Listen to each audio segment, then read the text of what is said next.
Bonjour à tous. La paracha de cette semaine s'appelle Shemot, les noms. Plus exactement, nous commençons le deuxième livre du Pentateuque, appelé l'Exode.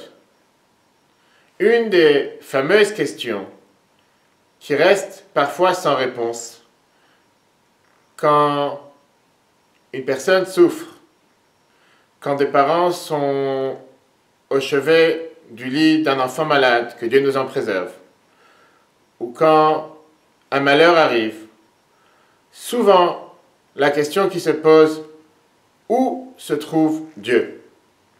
Est-ce que Dieu est présent avec nous dans cette souffrance? Où était Dieu dans les chambres à gaz? Où était Dieu lors de la souffrance de notre peuple en Égypte? Et ainsi, durant toute notre histoire, la question qui revient sans arrêt, mais où est Dieu quand le peuple juif souffre? Cette semaine, une fois que nous voyons dans la paracha la naissance du futur libérateur du peuple juif, dirigeant du peuple juif, Moshe, Moïse, nous voyons comment, à la fin, quand Dieu le nomme, d'aller pour libérer le peuple juif qui a subi cette atrocité, cet difficile exil en Égypte, avec ses travaux forcés, durant 86 ans. Voilà que Moïse refuse à plusieurs reprises, et il dit à Dieu qu'il n'est pas l'homme pour aller sauver le peuple juif. Il n'arrête pas de trouver différentes excuses. Et la fameuse question, la dernière, qui interpelle Dieu en lui disant, disons que j'irai dans cette mission et que j'irai rencontrer le peuple juif en train de souffrir sous les oppressions égyptiennes. Ils me demanderont la question, qui est ce Dieu? Comment s'appelle-t-il? Qu'est-ce que je leur répondrai? Le rabbi nous fait la remarque en disant, mais apparemment cette question nous paraît bizarre. Est-ce que c'est la première fois dans la Torah que nous parlons de Dieu? On sait très bien que les patriarches et leurs descendants, même avant d'avoir reçu la Torah, ils l'ont pratiquée. Nous disons d'ailleurs dans la prière, le Dieu de nos pères, le Dieu d'Abraham, le Dieu d'Isaac, le Dieu de Jacob. Qu'est-ce que ça veut dire? Ils demanderont quel est son nom. Imaginons-nous un instant qu'on va voir quelqu'un en train de souffrir et on lui dit, t'inquiète pas, très rapidement, la souffrance va s'arrêter. Et il nous demande, mais comment s'appelle la personne qui t'a dit une telle chose? La seule chose qui l'intéresse, c'est d'arrêter de souffrir. Ce n'est pas de savoir comment il s'appelle. Alors, quelle est cette question que Moïse demande à Dieu? Si jamais ils me demanderont comment tu t'appelles, qu'est-ce que je leur dirai? Ce qui nous étonne encore plus, c'est la réponse que Dieu donnait à Moïse. Dis-leur que je serai qui je serai.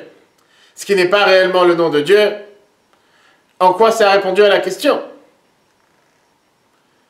Bien, le rabbi nous explique qu'en réalité, Dieu a voulu dire ici à Moïse, bien sûr que la question n'est pas comment il s'appelle. Le peuple juif n'aura aucun intérêt à savoir comment s'appelle-t-il celui qui t'envoie pour nous dire qu'on allait être libéré. La question est beaucoup plus profonde. Où est-il ce Dieu pendant que nous souffrons? Comment se fait-il que on peut penser un instant que nous sommes en train de souffrir et il a totalement disparu?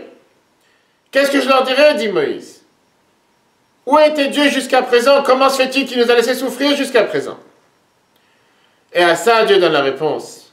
Dis-leur que je serai avec eux dans leur souffrance future de la même manière que je suis avec eux dans cette souffrance présente. À aucun instant, je me suis déconnecté. Je ne suis pas en train de gérer la planète, diriger le monde avec une télécommande, à distance. Je suis présent avec eux à chaque instant, même en train de souffrir, je suis là avec eux, je ne les abandonne pas, je suis présent avec eux. Une réponse à la question, je ne pourrais pas te donner. Et je ne te donnerai pas cette réponse, Dieu dit à Moïse.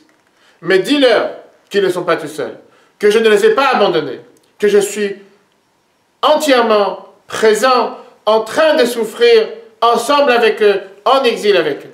Et d'ailleurs, une allusion à cette idée, c'est le fait même que Moïse, à la première rencontre où Dieu lui demanda de venir et d'être celui qui va libérer le peuple juif, c'était à l'intérieur de ce fameux buisson ardent. Quelle était l'idée derrière ce buisson ardent qui est plein de pics? Justement, Dieu a voulu lui dire, tu vois, comme dans cet endroit-là, c'est un endroit où il y a des douleurs, il y a des souffrances, c'est pas une plante agréable. Dis-leur que dans leur souffrance, je suis aussi avec eux. Alors la question qui peut se poser, mais qu'est-ce que je gagne? Qu'est-ce que nous gagnons de savoir que Dieu est présent dans notre souffrance? La réponse est énorme.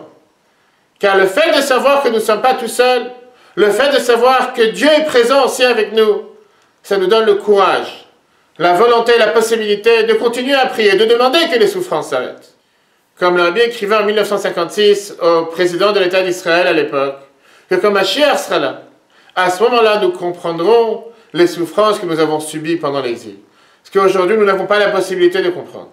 Nous sommes de simples créatures, limitées, matérielles, et nous ne comprenons pas les chemins de Dieu. Ne perdons pas espoir. Ne pensons pas un instant que quand le peuple juif souffre, quand une personne souffre, Dieu l'a abandonné. Bien au contraire, il est présent avec nous. Très bonne journée à tous et à la semaine prochaine.